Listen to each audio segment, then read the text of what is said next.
Hello friends, this is Mike from Wright, and this is the explanations video for SAT 2's Writing and Language section, passage number 3, question 26. Now the question comes at the beginning of the second page, and it has to do with like the broader ideas of the passage. So we're just going to summarize real quick what we've gone through so far, where we've gotten to in the passage. The first paragraph's big point is introducing the fact that otters, sea otters, are really helpful for kelp forests. Turns out that otters help kelp by eating urchins. So sea urchins eat kelp. They eat a lot of kelp. If you're a kelp, you're scared of urchins because you're going to get eaten by them. And otters help the kelp out by eating a bunch of urchins. The more urchins they eat, the more kelp there is because there's fewer urchins to eat the kelp. You can see that in this graph that we were asked about earlier. And this is a graph of the effects of sea otter presence on kelp and sea urchin density. Basically, the more otters there are, the better off kelp is, the worse off sea urchins are, right? Because otters eat urchins, that helps the kelp. All right, and then we had just like straightforward contrast. With sea otters present, kelp forests flourish, and without sea otters present, all the kelp is all screwed. They run the danger of becoming barren stretches of coastal wasteland known as urchin barrens. So, otters help kelp. Do they help kelp? Yes, they help kelp. All right, I'm going to hop over to this side. Let me set this up real quick. Nice. Good. Okay. So we get to question 26 at the beginning of the next paragraph on the second page. So let's just read down to there. What was less well known, until recently at least, was how this relationship among sea otters, sea urchins, and kelp forests might help fight global warming. The amount of carbon dioxide in the atmosphere has increased 40%. And now here's where we get to question 26. All right, so let's read question 26. And it goes, at this point, the writer is considering adding the following information. Now here's the information they might add. Since the start of the Industrial Revolution, resulting in a rise in global temperatures. All right, now the question is, should the writer make this addition here? Now, whenever we get to any question on the writing and language section, the first question we should ask ourselves is this a grammar question or a writing strategy question? That is, do we have all the information we need in order to answer this question well? For grammar questions, usually the answer is yes. All you need is that sentence to figure out where the punctuation goes. And you can just read that one sentence like you do on Khan Academy all the time and just be like, yeah, the comma shouldn't go there, it should go there, or don't use that word, use this word. For writing strategy questions, though, often we don't have all the information that we need because you need to make these decisions based on, like, well, what are the ideas we're going to express throughout the rest of the paragraph or throughout the rest of the passage? And that's what's going on here. This is a writing strategy question. They're asking, should we add this sentence here? And I kind of want to get a better understanding of, like, what we're talking about. One of the reasons, if you jump down to D, one of the reasons why you shouldn't why they're saying you shouldn't add this sentence here is because it would blur the focus of the paragraph. But we don't even really know what the paragraph is about yet. So let's get an understanding of what the paragraph is about. Here, I'm just going to read down a couple more sentences to get a general sense of what we're supposed to be talking about. And that'll give us the information we need to be like, this is or isn't on topic, Like, we should add this here because it supports the stuff we're trying to say, or we don't need to add this here because we say it later, or because it has nothing to do with what we're talking about. So let's just keep reading, get a general sense of what the author's trying to say regardless of the addition, and then come back and see what role the addition might play. So to read through, and I'm just going to start from the top again, what was less well known, until recently at least, was how this relationship among sea otters, sea urchins, and kelp forests might help fight global warming. Okay, so we're talking about the relationship between sea otters, sea urchins, and kelp. And we didn't used to know this, but now we do know that their relationship is going to have an effect on global warming. It's going to help fight global warming. Okay? The amount of carbon dioxide in the atmosphere has increased 40%. So here I've written just this note. Carbon dioxide is going up. A recent study by two professors at the University of California, Santa Cruz, Chris Wilmers and James Estes, suggests that kelp forests protected by sea otters can absorb as much as 12 times the amount of carbon dioxide from the atmosphere as those where sea urchins are allowed to devour the kelp. Now, this sentence has 2 grammar questions in it. And if you're doing the test normally, this is the point where you ask yourself, hey, like, can I answer this question right now? Can I answer this question right now? And the answer to both of these is yes, and you should answer these 2 questions first before answering question 26. You should figure out what this sentence is supposed to be saying before you try to figure out what its role in the broader paragraph is and answer the question, should we add this thing here? When you've answered those questions, though, and fortunately, well, the answer to this one is just suggests that without the comma, and the answer to this one is devour. Devour is the right word. Once you've answered those questions, you can think about the role this sentence plays in the paragraph, and really more important, just like, what is this sentence trying to say? Here they're telling us about these 2 professors who have conducted this study. Chris and James, these 2, they did a recent study that suggested that forests protected by sea otters, when you have kelp with a bunch of sea otters around, they absorb as much as 12 times the amount of carbon dioxide from the atmosphere as forests where sea urchins are allowed to devour the kelp. So here we're comparing 2 different forests. Some of the kelp forests are forests with otters around, and some of the forests are forests with no otters, so the urchins are going crazy and they're eating all the kelp.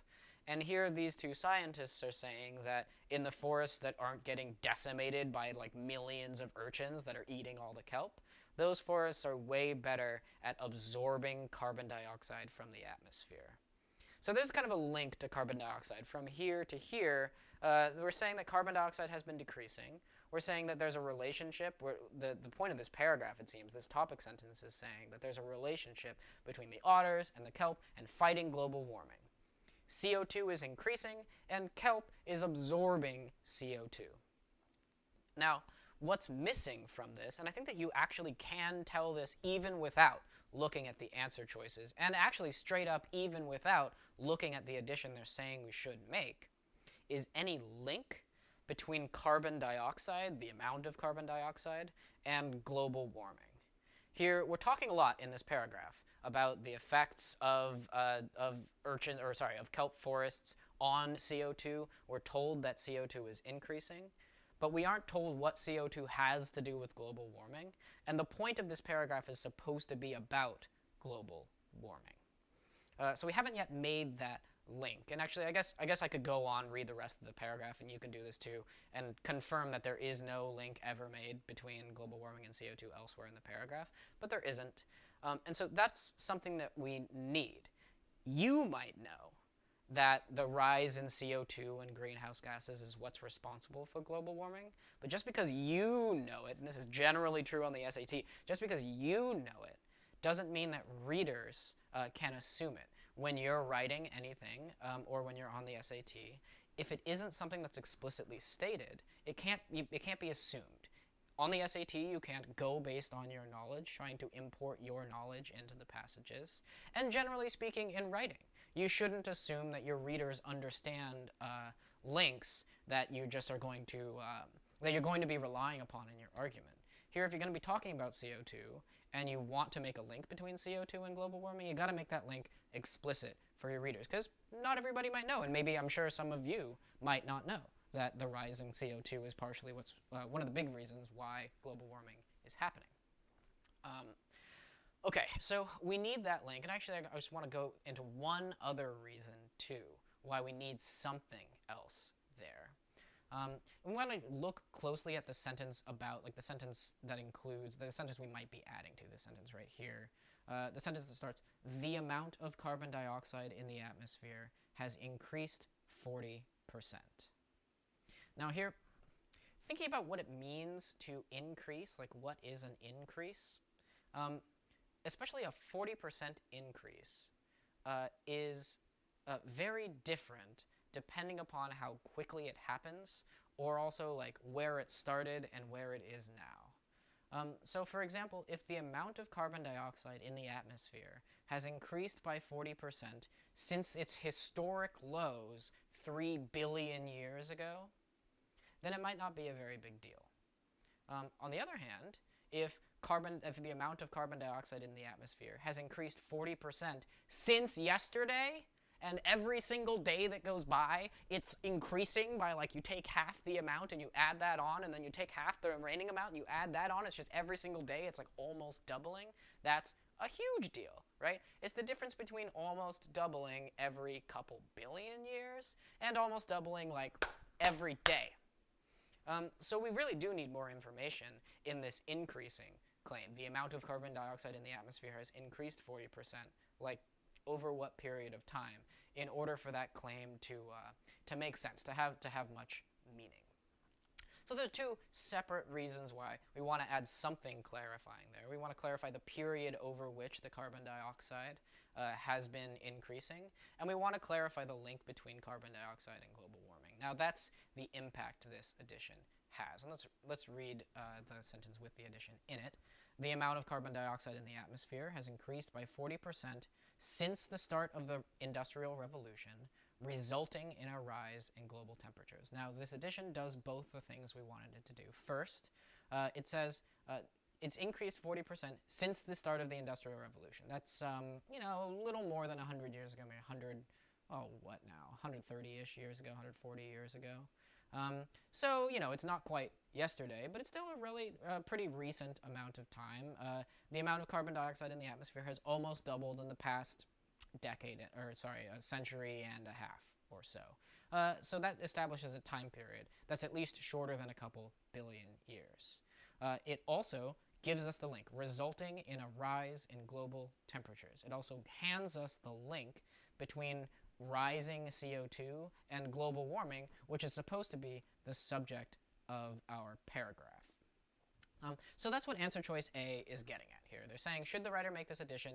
Yes, the writer should make this addition because it establishes the relationship between the level of carbon dioxide in the atmosphere and global warming. This is a paragraph about global warming. It turns into a paragraph about CO2. We need to understand why we're talking about CO2. You can't just jump to CO2, assuming that everybody knows that CO2 is what causes global warming.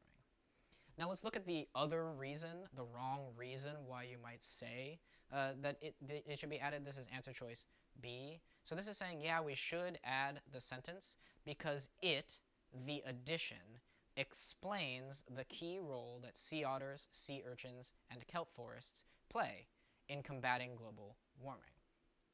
Now, it's true that the paragraph as a whole is going to do that. It was less well known, until recently at least. What was less well known was how this relationship among all these things might help fight global warming, right? This whole paragraph is going to be about, and if you read the rest of the paragraph, it is about how all of these fun, friendly animals play a role, actually, except for the urchins, they are not friendly, but how the sea urchins and the kelps, anyway, these adorable sea creatures, help fight global warming. That's what the paragraph is about. Now, answer choice B is wrong, though, because of the specific claim it makes. Now, here again, close reading, attention word for word to specific claims is what's going to help you ace this test. And here it comes into play because this answer choice B is claiming that the addition, this thing right here, not the whole paragraph, this addition. Should we make this addition? Yes, because the addition, explains the key role sea otters, sea urchins, and kelp forests play in combating global warming. Now, this does none of those things. Even though the paragraph does those things, this thing right here, this addition, doesn't do any of those things. It just talks about the Industrial Revolution. All right.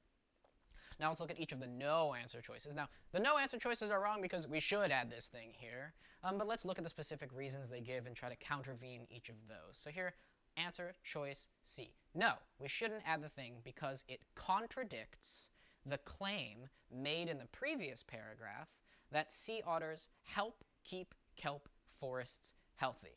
Now, you might remember that claim from the previous paragraph. That's definitely a claim that's in there. So that's not a problem. Sometimes that is a problem. They're saying that there's a claim in the previous paragraph, but that claim, they never made that claim. That's sometimes a problem. It's not a problem here, though. Here the problem, aside from the fact that the answer should be yes instead of no, here the problem is in this logically strong language that they're using. Here, answer choice C is claiming that the addition contradicts the claim made in the previous paragraph. To contradict something, that's a pretty logically strong thing. If you're contradicting a person in an argument or even just in a discussion, what you're doing is saying something that is directly at odds, that is inconsistent with that person's opinion, right? So maybe you're in a conversation with somebody about global warming, and they're like, global warming doesn't exist. Look at the snowball I'm holding in my hand. Global warming isn't real. If you're going to contradict that person, you're going to say, like, global warming does exist. Just because you're holding a snowball doesn't mean global warming doesn't exist. It's like a whole bigger thing. Now that's contradicting somebody, and that's a logically strong thing to do. That's very different. Contradicting somebody is very different from just questioning them. Contradicting somebody is very different from pointing out a nuance in their argument, pointing out a detail that they hadn't anticipated yet, or they didn't include in their position. You're being against them. So what answer choice C is saying is that something in this addition contradicts the claim that kelp is helped by otters, that otters eat urchins and help the kelp forest stay healthy. Here in the previous paragraph, that sea otters help keep kelp forests healthy. Now again, it being just the addition needs to contradict that, and that doesn't happen here. The addition is that carbon dioxide has increased since the start of the Industrial Revolution, resulting in a rise in global temperatures. There's nothing about that thought on its own, and here again we are paying only attention to just the addition here. There's nothing about that thought on its own that directly goes against sea otters helping kelp. Okay, on to answer choice D. This is saying, no, we should not add the addition because it mentions the Industrial Revolution, blurring the focus of the paragraph. Now, this I think was probably the second most, or like this is the most common wrong answer choice, would be my guess. Here, it's very tempting to be like, what the hell, why are we talking about the Industrial Revolution? Literally nothing else in this passage is about the Industrial Revolution. You know, why did we just bring in this random new thing? And this is a somewhat common trick on the SAT, especially in the writing section, I've noticed. In the reading section, you're often like on high alert for claims, like wrong answer choices that bring in new stuff that wasn't mentioned in the passage.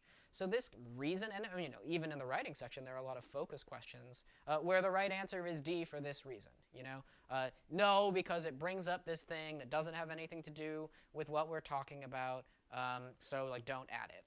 In fact, there's a whole, you know, this whole type of question, focus questions are about testing that thing. So I would understand if you didn't see the relevance of A and the information in A, and if you don't remember, you know, go back to answer choice A and watch me again explain the relevance of it here, that we need to clarify the period of time over which carbon dioxide was increasing. We also need to clarify the link between the increase in carbon dioxide and global warming.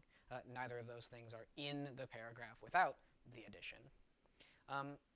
It makes sense if you don't see the relevance of that information to pick D, but if you do see the relevance of the additional information, you recognize that it's necessary, we need to have it in order for the paragraph to make sense, then answer choice D is wrong because it doesn't blur the focus of the paragraph. Instead, it adds much needed clarity to the paragraph.